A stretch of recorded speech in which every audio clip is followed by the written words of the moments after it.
The early evening sky over Chicago was painted in shades of fiery orange and muted lavender as the city prepared for another restless night. On the 40th floor of an upscale Gold Coast high-rise, the Bennett family home was bathed in golden hour light, stunning, picturesque, and perfectly curated. But appearances were often deceiving. Caroline Bennett stood in front of the mirror, her manicured hand adjusting the pearl earring that dangled delicately from her lobe. Her dark hair was styled effortlessly, and her emerald green cocktail dress hugged her in all the right places. She looked flawless, the kind of woman people couldn't stop staring at when she entered a room. Behind her, her husband, Nathan Bennett, finished knotting his tie. Nathan was a man who carried an air of quiet confidence. His sharp blue eyes were a contrast to his usually calm demeanor. Tonight, however, they betrayed something else. "You're sure you want to go to this dinner?" Nathan asked, his voice calm but probing. Caroline smiled through the reflection in the mirror. "We've RSVP'd, Nate. Besides, it's for the hospital board. It's important." Nathan studied her for a beat too long. Caroline had always been poised, articulate, and ambitious. But lately, there was something beneath her composed surface, something unspoken. The elevator dinged, announcing that their car had arrived. Nathan let out a slow breath and offered his arm. "Shall we?" Caroline's smile brightened, and she looped her arm through his. "Of course." The private banquet hall at the Riverfront Club buzzed with conversation and soft jazz. Guests from Chicago's elite mingled over glasses of wine, toasting to charity and prestige. Nathan and Caroline were greeted warmly as they entered, their status as one of the city's power couples ensuring all eyes were on them. Nathan exchanged handshakes with other board members while Caroline floated through the room like a breeze, effortless, radiant, untouchable. As she approached the bar to refresh her drink, a familiar voice greeted her. "Caroline." Her heart gave a sharp, involuntary jolt. She turned to find Dr. Lucas Graham standing there, a glass of bourbon in his hand.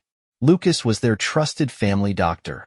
Charming, composed, and dangerously handsome. "Lucas," she said, her voice light but strained. "I didn't know you'd be here." He smiled, the kind of smile that made people forget their surroundings. "The board insists I attend these things." His gaze lingered a fraction too long. "You look stunning tonight." Caroline felt the heat rise to her cheeks. "Thank you." Nathan's voice interrupted the moment. "Caroline." She turned quickly to see Nathan approaching, his expression warm but curious as his eyes flicked briefly toward Lucas. "Dr. Graham," Nathan greeted, extending a hand. "Didn't expect to see you here." Lucas shook his hand, his grip firm. "I make my obligatory appearances." Nathan chuckled. "Don't we all?" Caroline forced a laugh that felt too loud in her own ears.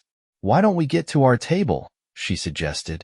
Nathan's eyes lingered on Lucas for a moment before he nodded. "Good idea." As they walked away, Nathan gently squeezed Caroline's hand. She met his gaze and saw the faint flicker of something unsettling, something she wasn't ready to name. The rest of the dinner was a blur of speeches, applause, and polite conversations. Nathan was engaged, making witty remarks and earning approving laughter from their table mates. But Caroline felt like she was somewhere else entirely. Her mind kept replaying Lucas's presence, his voice, and the way his eyes softened when he looked at her. When the event ended, Nathan and Caroline rode home in silence, the hum of the city beneath them as the car glided through downtown.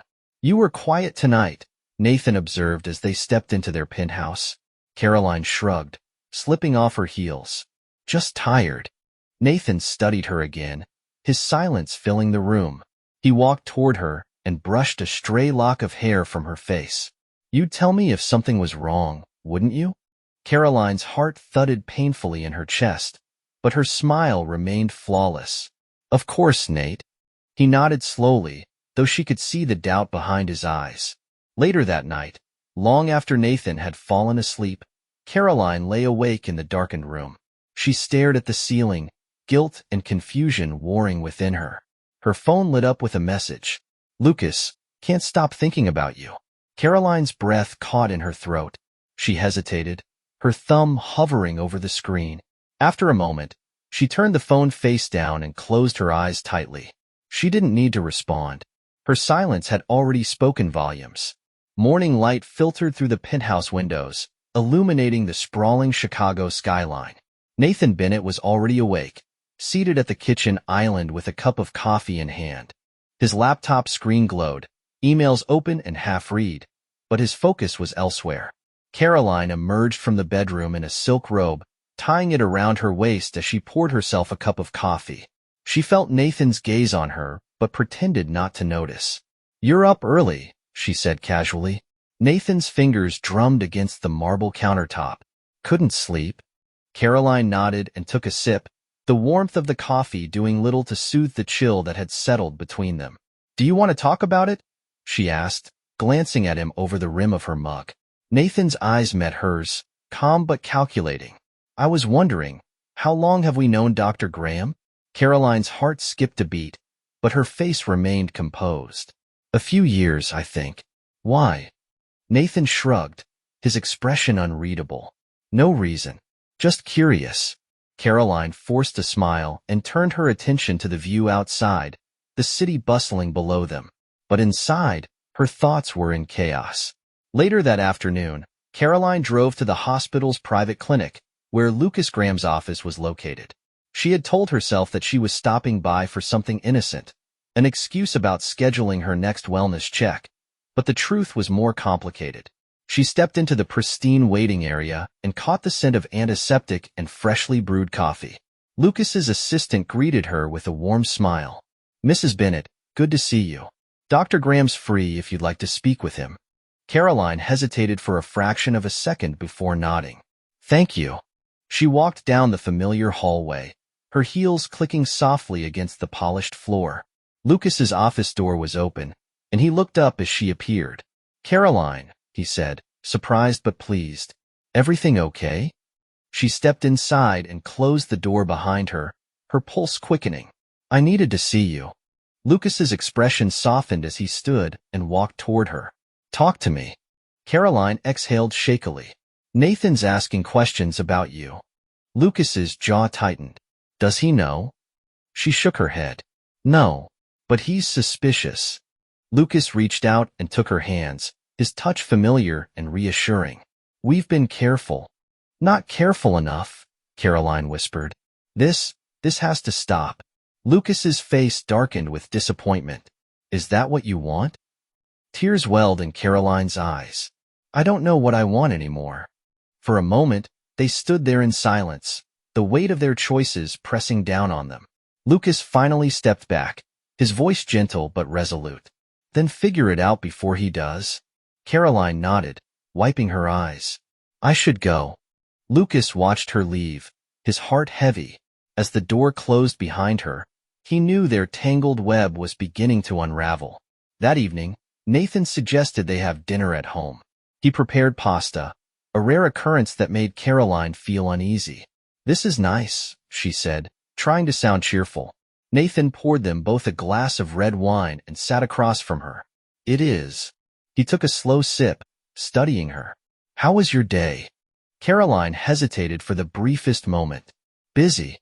Errands, a meeting at the gallery." Nathan nodded, his expression unreadable. "Did you see anyone interesting?" Her stomach twisted, but she forced another smile. "Not really." Nathan set his glass down and leaned forward. "Caroline, if there's something you need to tell me, you should." Her heart raced as she tried to steady her breathing. "Nate, why are you asking me this?" His gaze was piercing. "Because I know when you're hiding something." Caroline's world felt like it was spinning. She placed her glass down, afraid her shaking hands would give her away. "I'm not hiding anything." Nathan sat back, the intensity in his eyes fading to something else, something that looked almost like disappointment. "If you say so," he murmured. The rest of the dinner passed in silence. Late that night, after Nathan had fallen asleep, Caroline slipped out of bed and went to the living room. She wrapped herself in a blanket and stared at her phone, Lucas's number glowing on the screen. Her thumb hovered over the call button before she locked the screen and buried her face in her hands. Everything felt like it was crumbling, and this time, she didn't know how to stop it. The next morning, Nathan left for work earlier than usual. The sound of the door closing echoed through the penthouse, leaving Caroline alone with the weight of her guilt. She moved through the empty rooms, haunted by the conversation from the night before. The unspoken tension between them was tightening like a noose. By mid-morning, Caroline decided she needed clarity, or at least distraction. She booked a yoga session at an upscale downtown studio. The rhythmic flow of movements usually cleared her mind, but today, it only served as background noise to the thoughts swirling inside her. As she exited the studio, her phone buzzed. "Lucas, I can't stop thinking about you. Meet me for lunch?" Caroline's pulse quickened as she stared at the message. Her rational side screamed to ignore it, but the pull was magnetic. Despite everything, she typed out a response. "Caroline, where?" The bistro Lucas had suggested was tucked away on a quiet street, far from the bustling lunchtime crowds.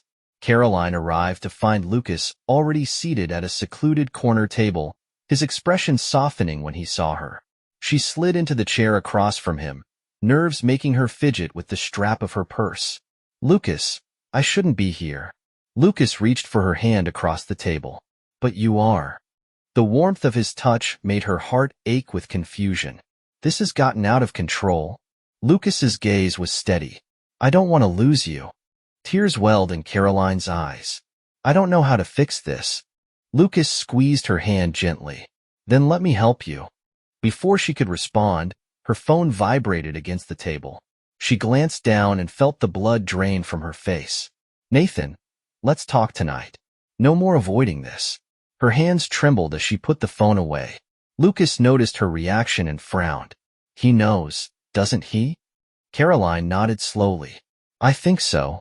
Lucas leaned forward, urgency in his voice. "Then we need to be honest. Come clean before it gets worse." Caroline's breath hitched. "You don't understand. Nathan isn't just any man. He doesn't forgive easily." Lucas's expression darkened, but he kept his voice calm. "Then you need to decide. Are you staying in a marriage built on lies, or are you ready to start over?" Caroline felt as though she was teetering on the edge of a cliff, unsure whether to step back or jump. That evening, Caroline returned to the penthouse, her heart heavy with dread.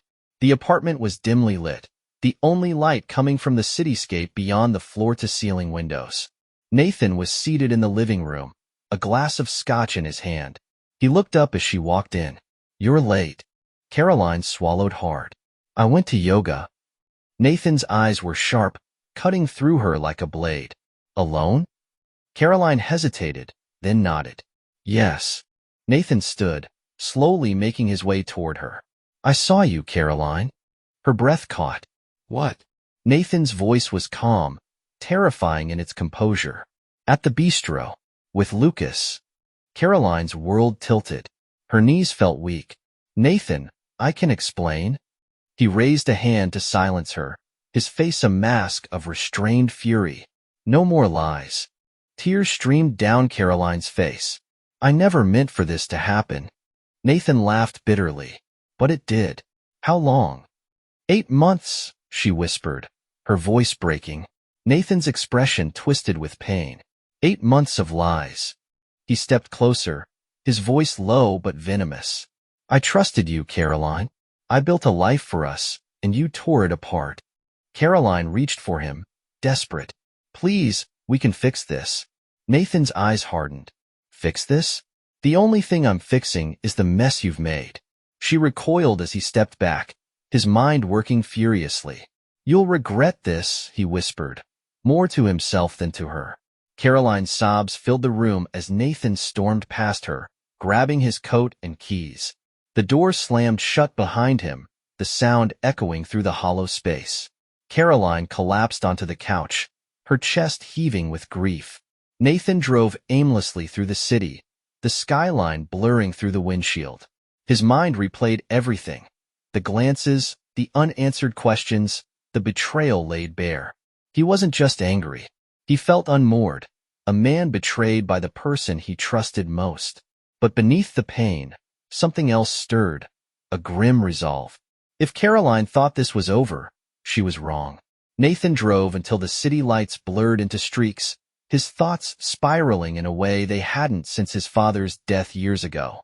He finally pulled into a quiet overlook by the lake and stared at the inky water, its calm surface in stark contrast to the storm inside him. After what felt like hours, he reached into his jacket, pulled out his phone, and made a call. "Reed," a steady voice answered. Nathan's grip on the phone tightened. "I need you to follow someone." The next morning, the penthouse was still when Nathan returned. The air was thick with the aftermath of the night before. Caroline was curled up on the couch, an empty glass of water on the table. Her face was pale, eyes swollen from crying. She stirred when she heard the door close. "You're home," she said weakly. Nathan didn't answer immediately. He walked to the kitchen, poured himself a glass of water, and leaned against the counter. "We're done pretending," he finally said, his voice cutting through the silence. Caroline sat up, pulling the blanket tighter around her. "Nathan." "I hired someone to follow you," Nathan interrupted. "I want everything, times, dates, places. I'll have the truth, whether you admit it or not." Her eyes widened in horror. "You don't need to do this." Nathan's laughter was bitter. "Don't I? For 8 months, you made me live a lie." He took a step forward, his gaze dark and cold. "It's my turn now." The next few days were a blur of routine and silence. Nathan buried himself in work, meticulously documenting every report sent by the private investigator. Photos, receipts, meeting logs, each one a dagger that twisted deeper. Caroline avoided him as much as possible, but the unspoken tension between them was suffocating. By the end of the week, Nathan had enough. That Friday evening, he invited a few board members and clients to their home for a formal dinner. Caroline was shocked by the announcement. "Here? Why?" she asked nervously. Nathan's smile was razor-sharp. "Because it's time everyone sees who we really are." Caroline stared at him, her stomach sinking. "What are you planning?" He didn't answer. The guests arrived promptly, all dressed in elegant suits and gowns. The penthouse was immaculate. Caterers moved seamlessly through the space, pouring champagne and serving hors d'oeuvres. Nathan was the perfect host, charming and poised. Caroline's anxiety grew with every passing second. She tried to keep up appearances, smiling and exchanging pleasantries, but her hands trembled as she held her glass. Halfway through the evening, Nathan raised his glass, calling for the room's attention. "To trust," he began, his voice commanding.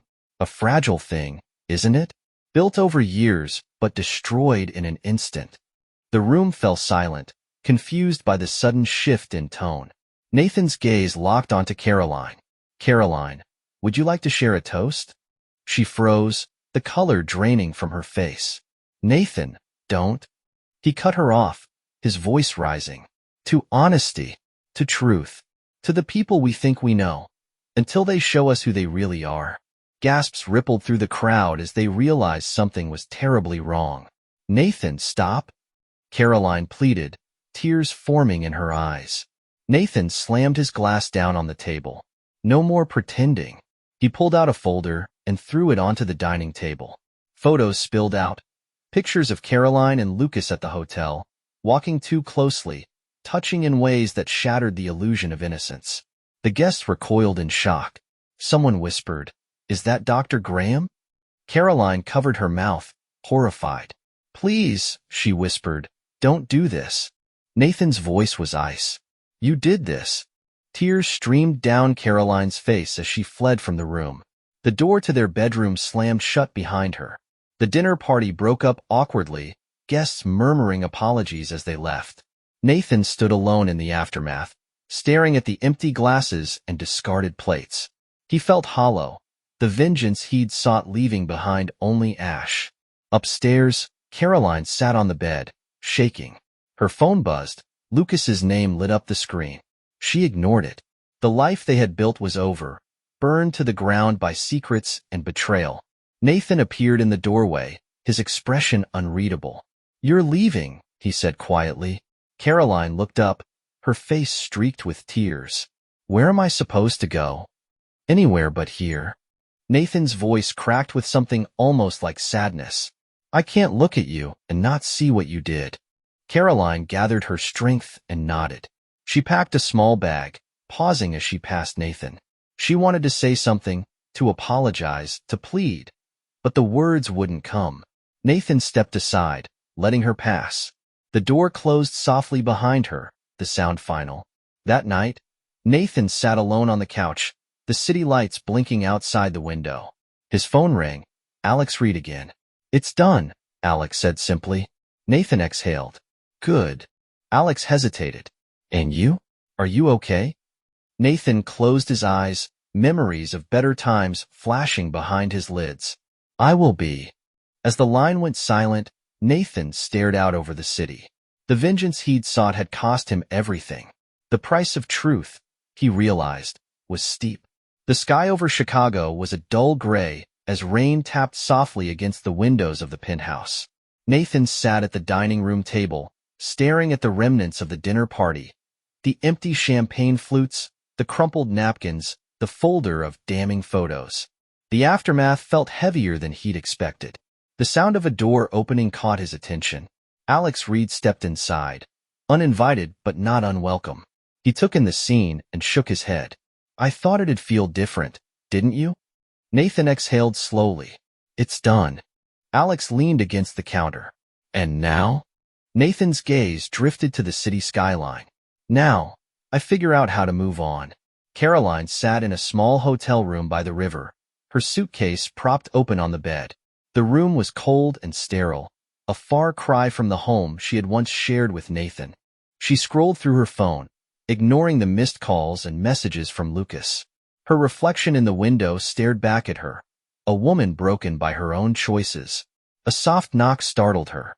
When she opened the door, she found Lucas standing there, drenched from the rain. "Caroline," he said, his voice low. "Let me in." She stepped aside wordlessly, unsure of what she felt anymore. Lucas crossed the room and stood in front of her. "Why didn't you answer me?" Caroline shook her head. "It's over." Lucas's brow furrowed. "It doesn't have to be." Tears filled her eyes. "You don't understand. Nathan's destroyed everything. I've lost my life, and you were part of the reason." Lucas's face fell. He reached for her hand, but she pulled away. "Please, don't make this harder than it already is." Lucas stood there, defeated, before nodding. "I'm sorry," he whispered. She closed the door after he left and sank onto the bed, staring at the ceiling as the sound of rain grew heavier. Nathan kept himself busy in the days that followed, attending meetings and business calls with mechanical precision. Yet, the emptiness in the penthouse was palpable. He missed the hum of shared laughter, the scent of Caroline's perfume lingering in the hall. Despite his anger, grief gnawed at him like a constant whisper. One morning, an envelope arrived, an official notice regarding the division of assets. Nathan stared at it for a long time before tossing it onto the coffee table. The legal proceedings would take months, and every step felt like reopening the wound. That evening, he met Alex for a drink at a quiet bar on the west side. The ambience was dim and unassuming, a place where no one asked questions. "You did everything by the book," Alex said, swirling the whiskey in his glass. Nathan gave a bitter laugh. "And yet I feel like the villain." Alex met his gaze. "You were betrayed. You had every right." Nathan leaned back in his chair, exhaustion weighing him down. "Revenge doesn't fix what's broken. It just leaves more pieces." Alex was quiet for a moment before nodding. "So what now?" Nathan thought for a long time before answering. "I rebuild. Slowly, but on my terms this time." Months later, the penthouse looked different. The walls were painted a lighter shade, the furniture rearranged, and Caroline's belongings replaced or stored away. Nathan had begun to reshape his life. Therapy sessions, solo trips to reconnect with himself, and nights spent reading instead of staring into the void. One evening, after returning from a charity gala, Nathan stood on the balcony, watching the city hum below. The air was crisp, carrying the scent of autumn. His phone buzzed. It was a message from Harper, his younger sister. "Proud of you for showing up tonight. Mom would be too. Love you." Nathan smiled faintly and typed back. "Thanks, Harp. I'm trying." Meanwhile, Caroline had moved to a small, quiet suburb outside the city, where no one knew her. She worked part-time at an art gallery and spent her free time alone with her thoughts. The divorce papers arrived one cold November morning. She stared at them for an hour before finally signing her name, tears slipping down her cheeks. When she mailed them, she felt a strange sense of relief, mingled with deep sorrow. For the first time in months, she allowed herself to hope for something new, a life not defined by guilt and regret. A year later, Nathan was walking through Millennium Park when he noticed a familiar figure near the fountain. Caroline stood there, a scarf wrapped around her neck, watching the water ripple. For a moment, neither of them moved. Finally, Nathan approached, his steps slow but deliberate. "Caroline." She turned, surprise flashing across her face. "Nathan." The silence stretched between them, heavy but not hostile. "How have you been?" Nathan asked. Caroline's smile was faint but genuine. "Better." "You?" Nathan nodded. "The same." He hesitated. "I never thought I'd see you here." She exhaled softly. "I come here when I need to remind myself that life moves forward." Nathan looked at the fountain, the water catching the sunlight. "Yeah, it does." They stood there for a few moments longer, the past lingering but no longer suffocating. Finally, Caroline broke the silence. "Take care, Nathan." "You too, Caroline." She walked away, her steps steady. Nathan watched until she disappeared into the crowd before turning back toward the fountain. The city moved around him, alive and full of possibility. Nathan took a deep breath, letting it fill his lungs. It was time to live again. End of story.